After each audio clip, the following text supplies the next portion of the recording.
see your responses or username. But if you choose to do so just for the sake of discussion, you can turn it off by clicking this button up here. Over here is a little blue progress bar that will show how many questions you've already answered and how much you have left. And then down here is the interesting part, is the live horse race leaderboard. It will show all the different players once they're in the game, their current question number, and how many horses they have. This is supposed to be an indication of the variation of privilege within the class in a visual format. So I'm going to run through the first steps with you on the actual game, and then we'll get started from there.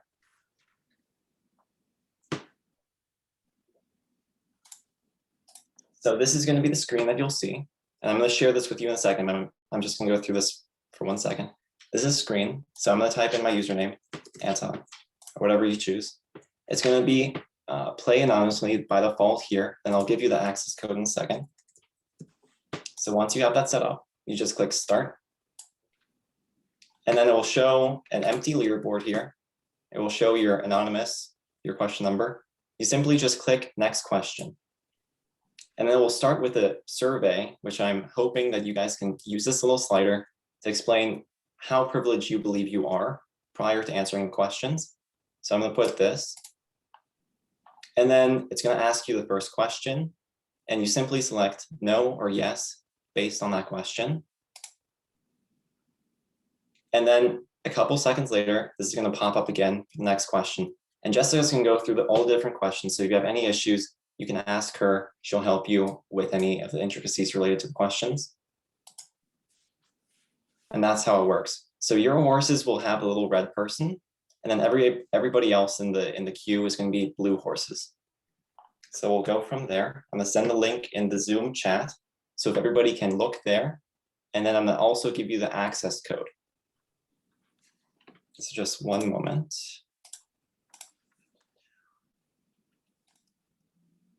There it is.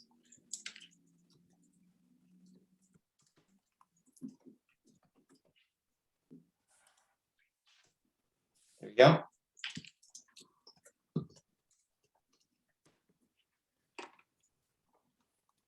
So don't press play just yet. We're all going to start at the same time.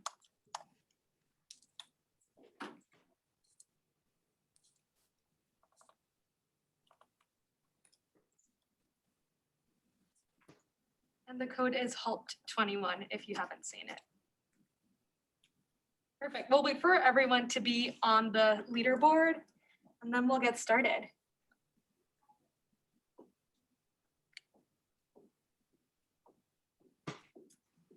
The recording's working. Thank you. Can you just remind me to turn it off? Otherwise, we'll have like Perfect. it's huge. Absolutely. And Natalia is recording it too. It's internet, like technological issues. All right, we're going to give you about 10 more seconds, and then we're going to dive right in, game show style. So we're all going to be doing the same question at the same time. So we're just going to not press next question yet. Cool. I think we have enough people. So let's click on next question. And so the first one is, on a scale of 1 to 5, how privileged do you think you are?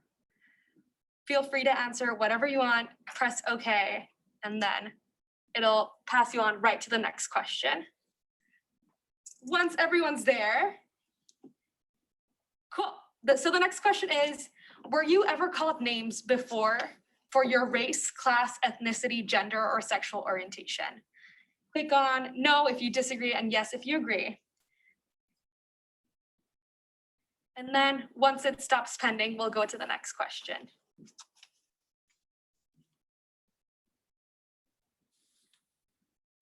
All right.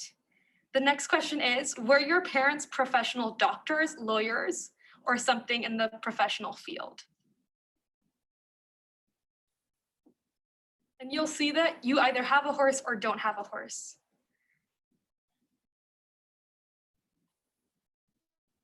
Next question.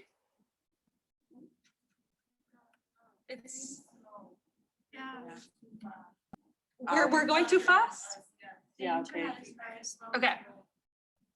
We will wait. Cool. Let us know, or feel free to pace it at whatever pace works best for you. I'll just be reading out the questions. So if you're on to the next question, it's were you raised in an area where there was prostitution, drug activity, etc.?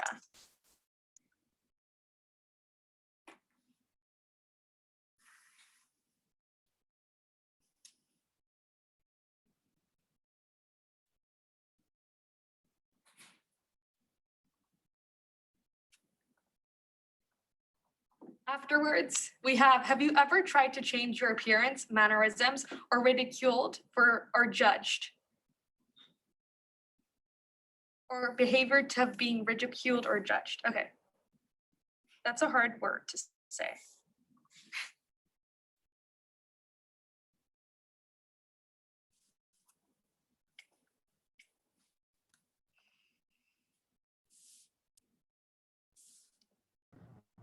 Jess, I have a question. What does it mean course. when you say were there more than 50 books in your house, like reading books? Yeah. Yeah. So if you had like a stand, or if you saw that your parents had like a lot of books within your house, we are talking about actual books to read. Okay. So remember that all of these questions are in regards to privilege. So I'm sure you can make some assumptions as to what is gearing towards it, but we'll have a better understanding afterwards from Maria's takeaways. Then the next question is, have you ever had to skip a meal or were hungry because there was not enough money to buy you food where you were growing up?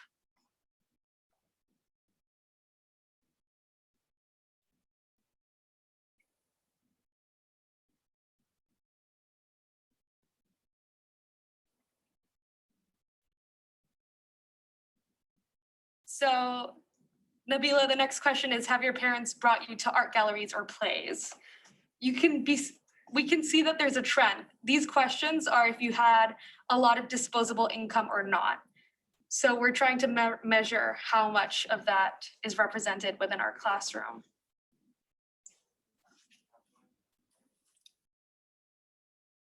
Were one of your parents unemployed, laid off, not by choice?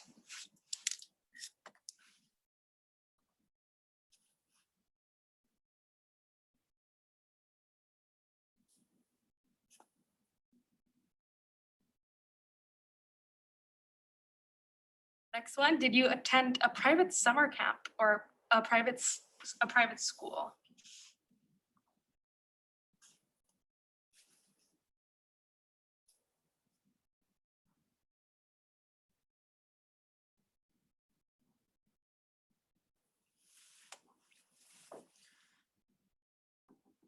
Has your family ever had to move because they could not afford the rent?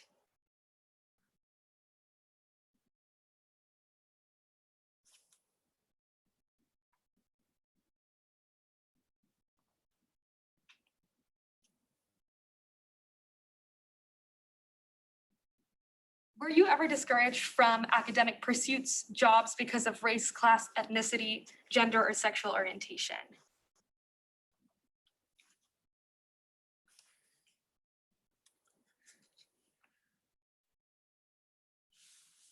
All right, we can see that the average course right now is 7.3, and we're 55% through. Question for all of you guys, were you encouraged to attend college by your parents? I have a hypothesis that most of that is going to be yes Yeah. for our classroom.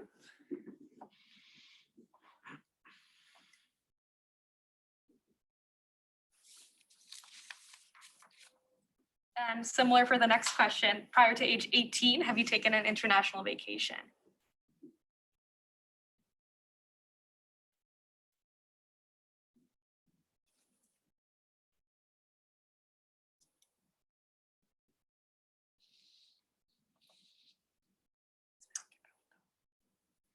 Did one of your parents not finish high school?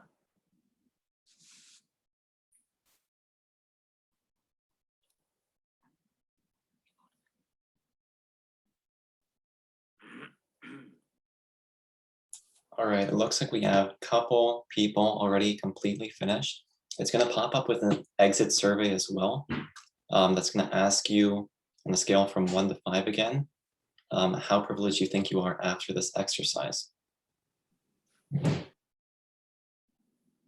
Perfect. So we have about 5 questions left. Did your family own your house?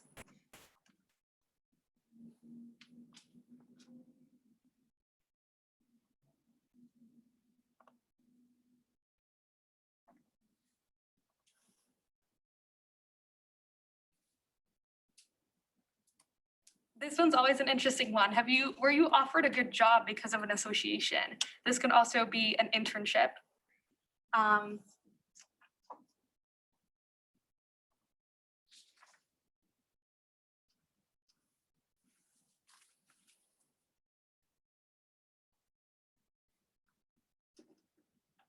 Couple questions. Have you ever inherited money or property?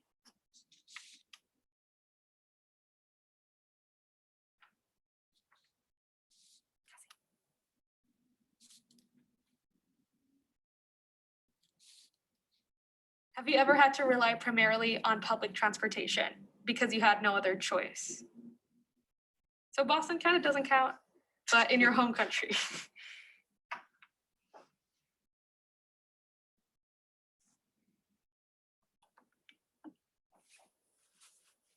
All right, I see we're mostly about to finish. Home stretch. Were you generally able to avoid dangerous places?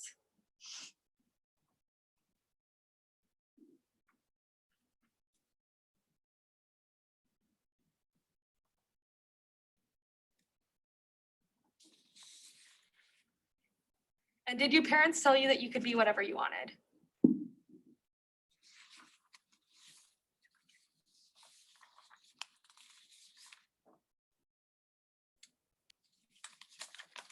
So that was the last question. We're going to click on End Survey. You're going to answer the same privilege question again, and I'm going to go over the stats. So we had a total of 34 players. We have 9 still playing, and the average amount of horses that we have is 12.4. So Anton, out of how much were these? What was the total number of horses we started off with? Yeah, so you start with 0 horses, and then you can progress all the way up to 20 horses total. But given the fact that the questions have different values, some are spun negatively and some are spun positively, it's extremely challenging, or you would have to have a tremendous amount of privilege to be able to get to the finish line. But we can see that nearly 4 people did. So another interesting stat would be looking at the average. So we started off asking you guys, how privileged do you think you are? We had an average of 4, and now ending this, we have 4.1. I think looking at these, we can have a really good insight. And often we like to say we all start on the same playing field. You can do whatever you want if you just set your mind to it. But if all these horses were on a race and told to go at one point, we would not be finishing. We would not be reaching at the same amount of time because we did not have the same starting point. So Anton, do you have any more insights in regards to this? Yeah, kind of to further what you were saying, the only other thing I would like to add is that there were some players that didn't have any horses, or they didn't complete the game. And then also mine shouldn't be taken into account because that was just the demo. So in reality, the average horses probably would be close to 13, 14, 15. Yeah, so that goes to show that right now in our surroundings, not surprisingly, we're extremely privileged. And often I don't think that's taken into account. So Maria, would you like to give us some more in-depth analysis? Yes, can you put the slides, Anton, please? So after doing this exercise, can you realize how privileged you are? And do you also know that there is people who all the answers for this will be no? Those people occupy 43.6% in the world. And if you are getting what I'm saying, those people suffer from, those people live in poverty. How does poverty affect human rights? That's the question. First of all, what is a human right? A human right is a right that is believed to belong justifiable to every person. Poverty is commonly understood as the state of one who lacks certain amount of material possessions or money. It is a human condition where people do not have adequate access to their fundamental needs, such as income, food, clothing, shelter, health, etc. So how human rights and poverty are correlated? Poverty erodes or nullifies economic and social rights, such as the right to health, adequate housing, food and safe water, and the right to education. What are poverty rights?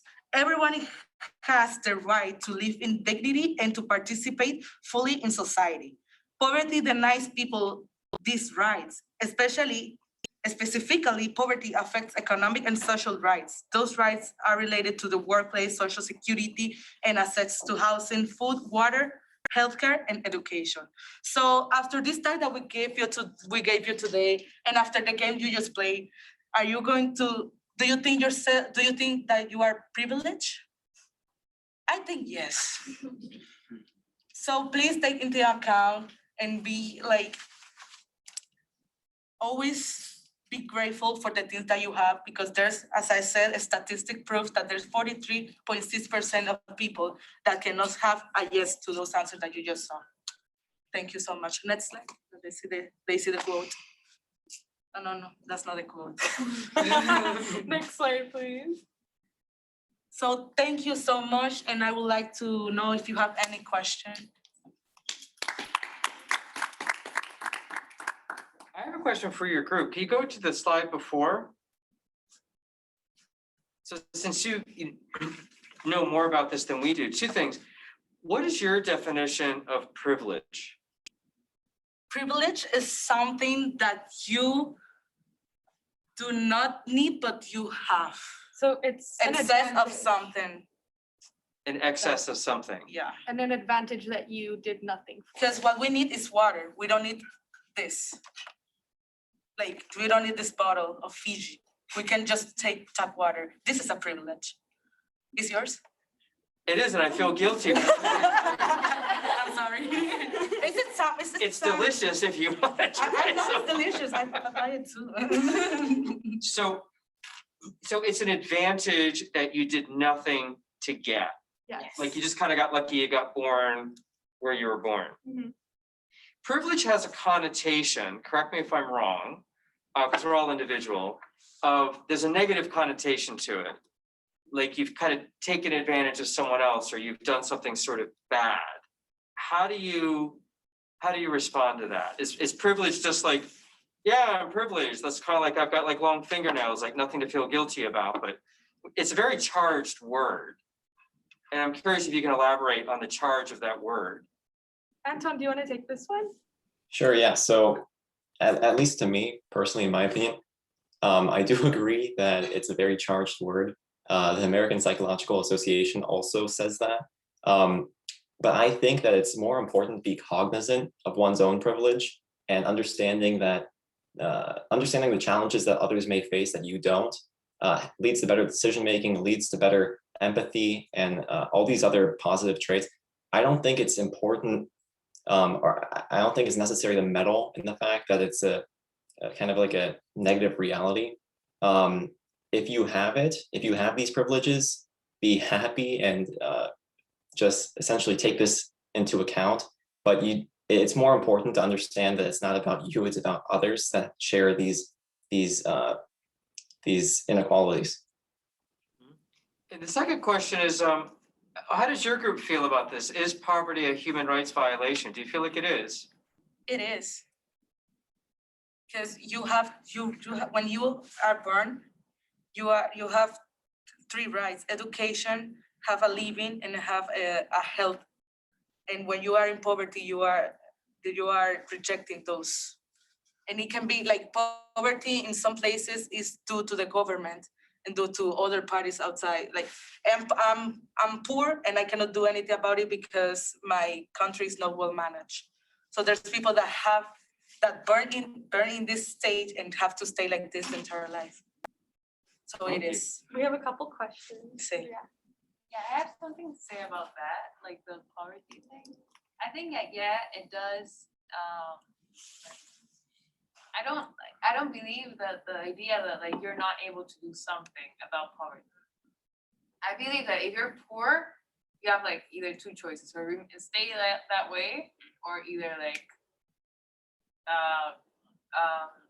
go find opportunities. But yeah, it does has something to do with government when they don't give you the opportunities of having an education, of having schools where to go. and that, because for example, my dad like didn't have nothing, like literally was so poor, but he like literally went from zero to having a lot of opportunities and being able to go to a good university and that. But like I think that poverty, even though like you're born like that, sometimes you're born like that, it's a cycle that you're able to like cut it if you really want to like really go like over it. You know, I don't know. Yes, Yeah, yes, can we I- understood. Can I add to your point? I actually have a similar background. So my mother didn't finish high school, and my dad didn't go to college. So I like completely agree with what you're saying. It can be done, but by just looking at our screen, we can see that like there are certain advantages that are already done. And if we're not aware of the privileges that we have because of our like parents, that's where the problem happens, when we assume that, oh, it's innate, like everyone has this, because we're surrounded in an echo chamber. Most of the people surrounding us do have similar privileges that we often can just put our shields on and ignore what's happening around us. So this exercise was really more to create awareness rather than shame anyone. It's not shame. Don't take it personally. Perfect. Ali, you had a question? I have the same like, points with her. It's like a choice of doing something about it or just staying in the same situation. It's a choice, but a lot of things are set up against you. Depends. It depends in some cases. It depends of the case that you are looking It's a at. case by case basis, but in Exactly. general, there are like, it's not, you can't say that everyone has equal opportunities. Anton, can you go back to our slides? To the game, sorry. On equal opportunities, I totally agree on you on that. Uh-huh. It's just that it's also about you creating the opportunity for yourself to build something and to make something out of it. Yeah, I think a lot of where we came on from this was from Malcolm Gladwell's book, Outliers, where he talks about disparities and how if you want to be a hockey player, it's you have more advantage if you were born in December versus January. So they're like general circumstances globally, which can benefit you and have nothing to do with what you're saying. So, and we would like to say that, yes, we all have equal opportunity, but in reality, we don't, but that's really hard to acknowledge. So often we like to say, oh, hard work gets you everywhere.